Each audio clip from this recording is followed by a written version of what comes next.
Hello students, labour law की इस class में आपका स्वागत है। इन दिनों में हम पढ़ रहे हैं व्यवसाय संघ अधिनियम 1926, द ट्रेड यूनियन एक्ट 1926।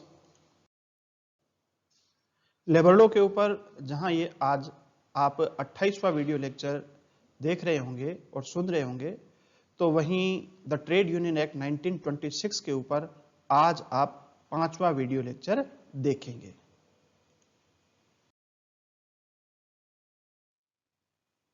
शुरुआत करते हैं रजिस्ट्रीकृत व्यवसाय संघों के अधिकार और दायित्व के बारे में।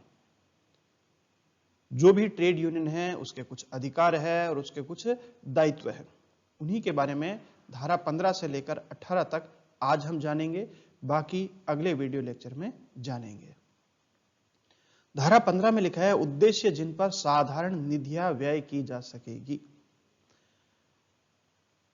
हर ट्रेड यूनियन के जो उद्देश्य होंगे, उन उद्देश्य के लिए चंदा इकट्ठा किया जा सकता है, उसके बारे में हमने पहले देखा था।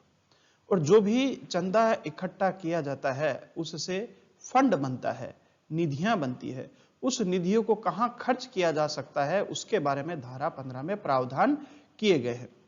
धारा 15 में लिखा है, रजिस्ट्रीकृत व्यवसाय संघ की साधारण निधियां निम्नलिखित से भिन्न किन्हीं उद्देश्यों पर व्यय न की जाएगी। यानी कि जो नीचे उद्देश्य लिखे गए हैं, केवल उन्हीं उद्देश्यों के लिए ही फंड को खर्च किया जा सकता है। इन उद्देश्यों के अलावा किसी भी उद्देश्य के लिए फंड को खर्च नहीं किया जा सकता। तो सबसे पहले देखते हैं क, व्यवसाय संघ के पदाधिकारियों को संबल, भत्तों और व्ययों का संदाय।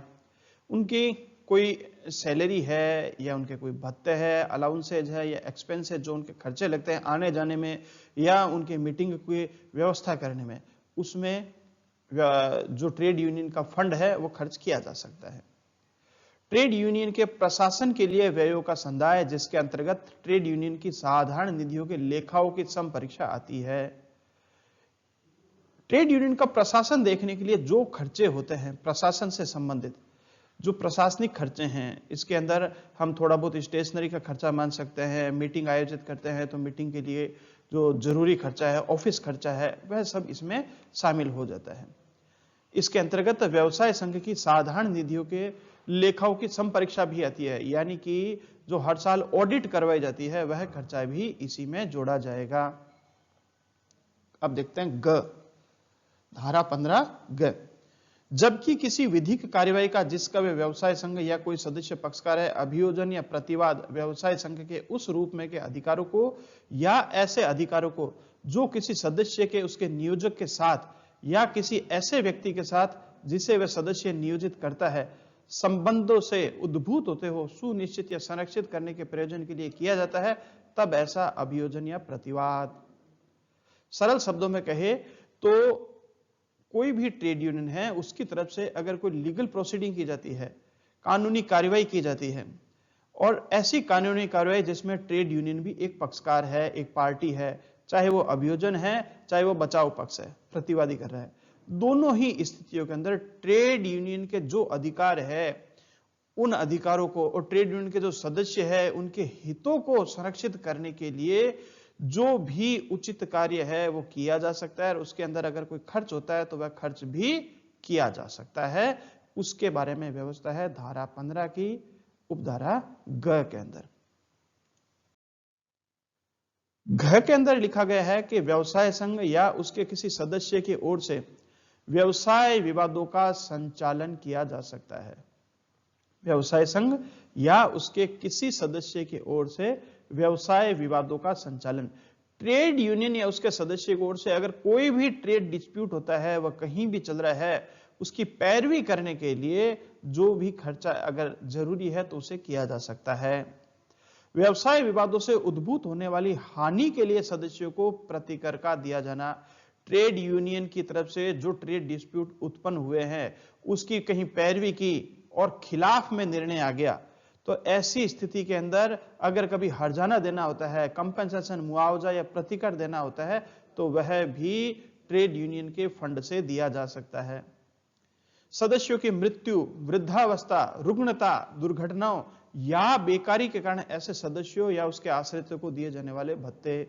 अगर ट्रेड यूनियन के किसी सदस्य की मृत्यु होगी और ऐसी व्यवस्था है कि मृत्यु के बाद में उसके परिवार वालों को कुछ दिया जाना है तो वह खर्चा, वृद्धावस्था पर अगर पेंशन की व्यवस्था है तो वह खर्चा, बीमारी अगर किसी मजदूर की आती है, ट्रेड यूनियन के किसी सदस्य की बीमारी पर अगर कोई देने की व्यवस्था है, या ट्रेड यूनियन के किसी सदस्य की दुर्घटना हो जाती है या नौकरी चली जाती है, ऐसी स्थिति में उस सदस्य अगर जीवित है तो खुद को, अन्यथा उसके आश्रितों को जो भत्ते दिए जाने हैं वो भी ट्रेड यूनियन के फंड में से दिया जा सकता है।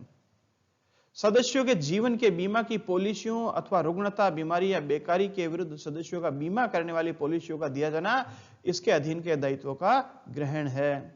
अगर किसी भी सदस्य ने कोई पॉलिसी करवा रखी है या सभी सदस्यों की कोई सामूहिक पॉलिसी है जो बीमारी के बारे में, दुर्घटना के बारे में, या नौकरी चले जाने पर बेकारी के बारे में, बेरोजगारी के बारे में है, से संबंधित है, तो ऐसे बीमा पॉलिसी का प्रीमियम जो है वह भी इस फंड से दिया जा सकता है। इसी तरह से अगर हम बात करें जय के अंदर, तो उसमें लिखा हुआ है शैक्षिक, सामाजिक या धार्मिक सुविधाओं का, जिसके अंतर्गत मृत सदस्यों की अंत्येष्टि या धार्मिक कर्मों के व्यय का संदेश आता है, सदस्यों के लिए या सदस्यों के आश्रितों के लिए उपबंध किया जा सकता है।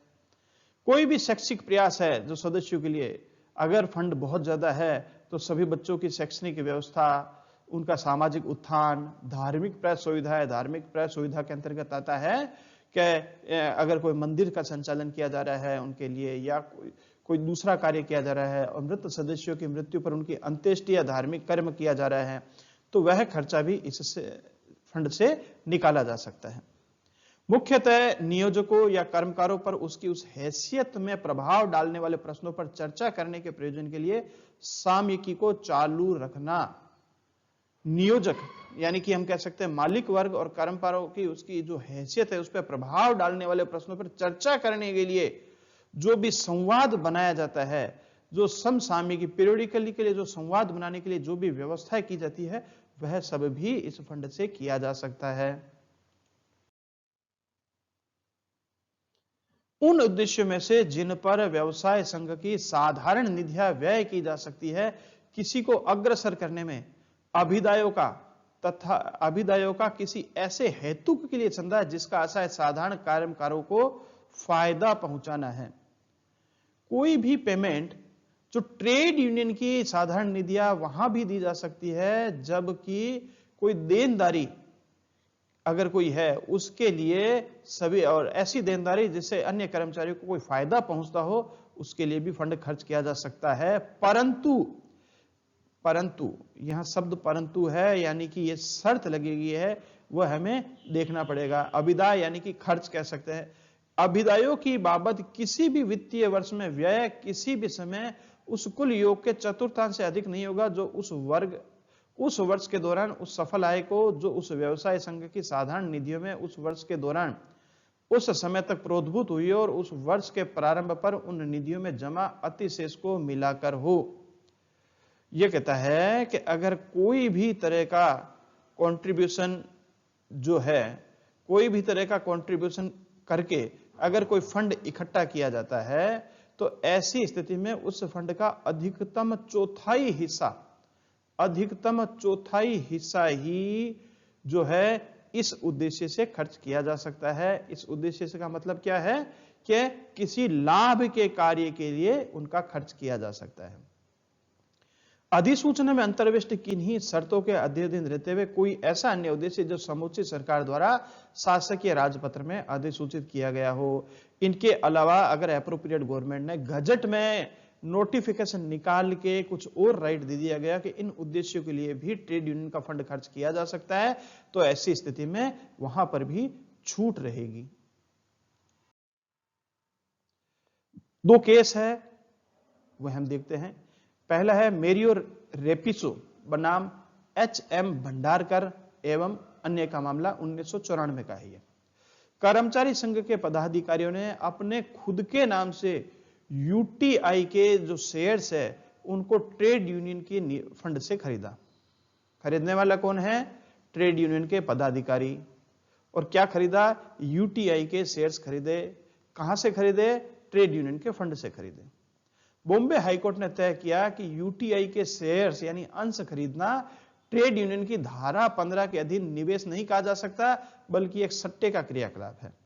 चौथाई अंश तक निवेश कर सकती है लाभ के लिए, बाकी बैंक में ही रखना होता है। तो जो लाभ के लिए निवेश किया जाता है कि भविष्य में लाभ हो सके, वह लाभ यूटीआई में नहीं किया जा सकता, यूटीआई के शेयर्स में नहीं किया जा सकता। यह एक सट्टे का क्रियाकलाप है और सट्टे का क्रियाकलाप जो है ट्रेड यूनियन के अधिकार दायरे में नहीं आता।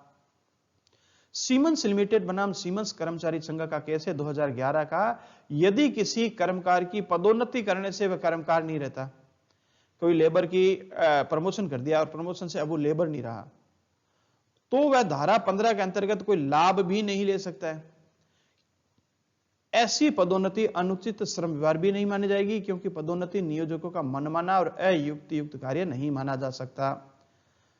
अगर नियोजकों ने किसी कर्मचारी की पदोन्नति कर दी और पदोन्नति के कारण से अब वह ट्रेड यूनियन का लाभ लेने का हकदार नहीं रहा, या वो जो फंड था उसमें लिखा हुआ था कि कर्मकार के ऊपर खर्च किया जाएगा और उस श्रेणी में अब वो नहीं आता, तो धारा 15 के फंड का लाभ उसे नहीं मिल पा रहा है, तो उसे गलत नहीं कहा जा सकता, उसे अनफेयर लेबर प्रैक्टिस या अनुचित श्रम व्यवहार नहीं कहा जा सकता, क्योंकि पदोन्नति करना एक नैसर्गिक कार्य है और पदोन्नति तो किसी भी कर्मकार के मान सम्मान में वृद्धि के लिए होती है, ना कि यह मनमाना कार्य और अयुक्तियुक्त कार्य है। कि हम आरोप यह नहीं लगा सकते कि पदोन्नति करने के कारण वह धारा 15 के अंतर्गत जो फंड था, उस फंड का जो लाभ मिल रहा था उससे वंचित हो गया, ऐसा आरोप नहीं लगाया जा सकता। अब देखते हैं धारा 16, राजनीतिक प्रयोजनों के लिए पृथक निधि का गठन। परीक्षा में अगर प्रश्न आते हैं सबसे ज्यादा तो वो धारा 16 से संबंधित देखे जाते हैं। राजनीतिक यानी कि जो राजनीतिक पार्टियां हैं उनके चंदे के लिए भी ट्रेड यूनियन खर्च कर सकती है, उस पर कई बार प्रश्न देखे जाते हैं। सबसे पहले देखते हैं उपधारा 1, रजिस्ट्रीकृत व्यवसाय संघ एक पृथक निधि का ऐसे अभिदायों से गठन कर सकेगा जो इस निधि के लिए पृथक उद्ग्रहित किए गए हो या दिए गए हो, जिसमें से संदाय उपधारा 2 में विनिर्दिष्ट उद्देश्यों में से किसी को अग्रसर करने में उसके सदस्यों के नागरिक और राजनीतिक हितों की अभिवृद्धि के लिए किए जा सकते हैं। तो ये वो कहता है धारा 16 का उपधारा 1 कि कोई भी रजिस्ट्रीकृत ट्रेड यूनियन है वो एक पृथक निधि बना सकती है जो राजनीतिक उद्देश्यों के लिए खर्च की जानी है।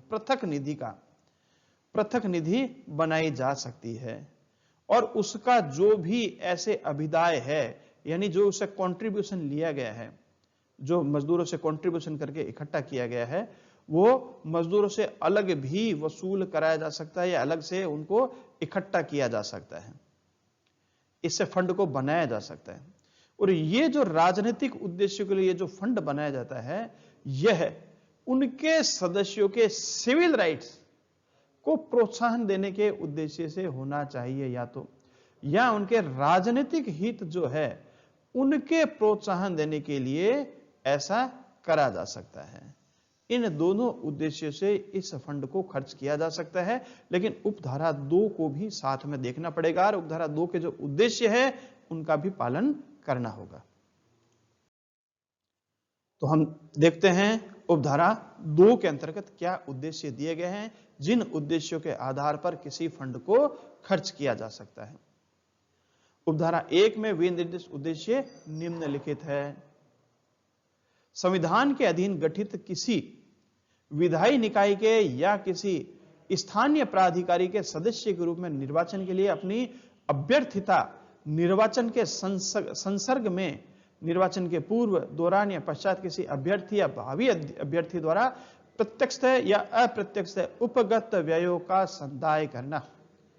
यह कहता है कि अगर कोई भी विधायी निकाय कॉन्स्टिट्यूशनल बॉडी जो है उसके संविधान के अकॉर्डिंग, उसके संविधान के हिसाब से कोई भी स्थानीय प्राधिकारी के सदस्य के रूप में कोई चुनाव हो रहा है, तो चुनाव के समय या चुनाव के पहले या चुनाव के समय कोई भी अभ्यर्थी है जो चुनाव में खड़ा है उसके लिए प्रत्यक्ष या अप्रत्यक्ष कुछ खर्चों का संदाय किया जा सकता है।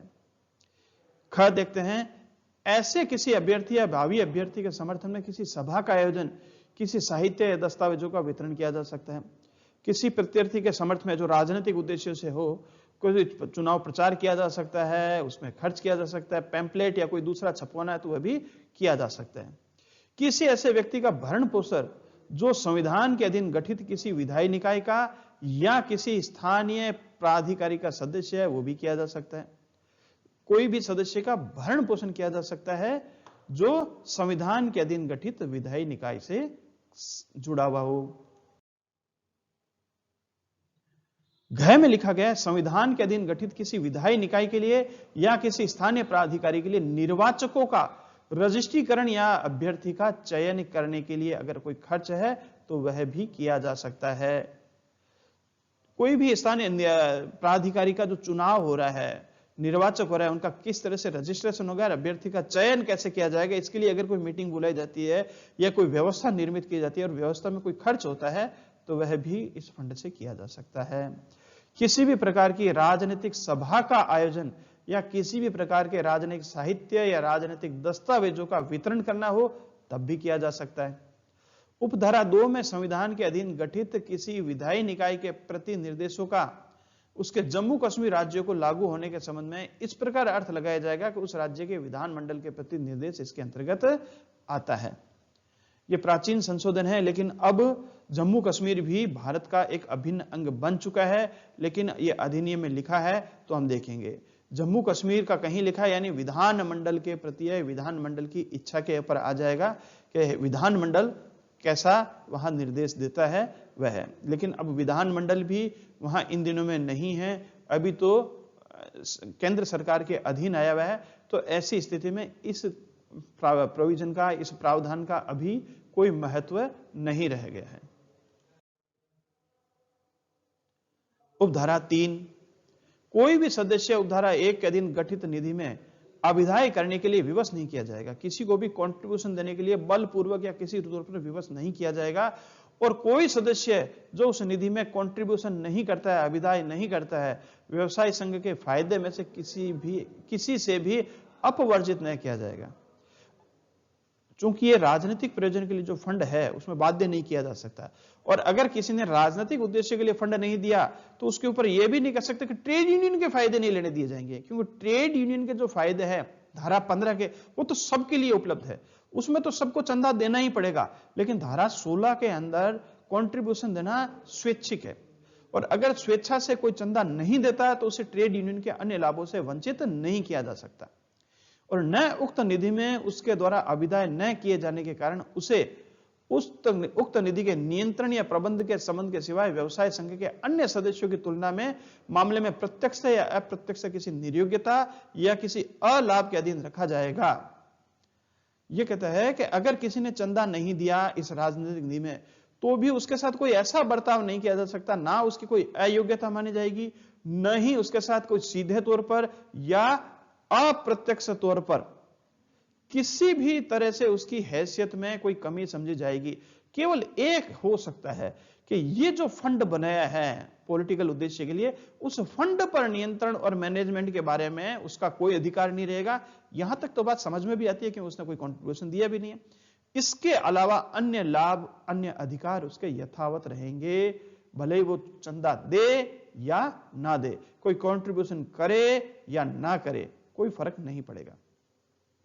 उक्त निधि में अभिदाय करना व्यवसाय संघ के प्रवेश के लिए शर्त के रूप में नहीं होगा। ना ही कोई ऐसी शर्त लगाई जा सकती है किसी के ऊपर कि धारा 16 के अंतर्गत राजनीतिक प्रयोजन के लिए कोई व्यक्ति फंड देगा तभी इस ट्रेड यूनियन का सदस्य बनाया जाएगा, ऐसी कोई शर्त भी नहीं रखी जा सकती, या संघ में प्रवेश के लिए ऐसी शर्त भी नहीं रखी जा सकती। अब देखते हैं धारा 17, व्यवसाय विवादों में आपराधिक षड्यंत्र।